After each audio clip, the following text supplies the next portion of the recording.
आणि यानंतर एक मोठी बातमी आहे। खरं तर कोस्टल रोड प्रकल्पामुळे मुंबईच्या प्रदूषणामध्ये वाढ झाली आहे। मुंबई किनारी रस्ता प्रकल्प प्रदूषण नियंत्रण नियमावलीचे उल्लंघन करत असल्याचं समोर आलेलं आहे। वायू प्रदूषण नियंत्रण विभागाने याबाबत आता पालिकेला कारणे दाखवा नोटीस बजावली आहे। महापालिकेला वायू प्रदूषणाच्या विविध स्तरांवरती लक्ष ठेवण्यासाठी योग्य कृती करण्याचे निर्देश देण्यात आले, मात्र त्याची अंमलबजावणी झालेली नाहीये।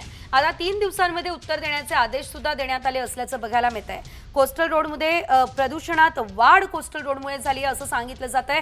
नियमावलीचं उल्लंघन सुद्धा करण्यात आलेलं नाहीये।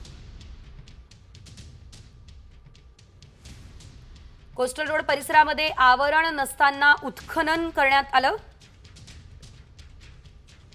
उत्खनन करताना पाण्याची फवारणी करण्यात आलेली नाही। खुल्या जागेत मातीची चाळणी करण्यात आली।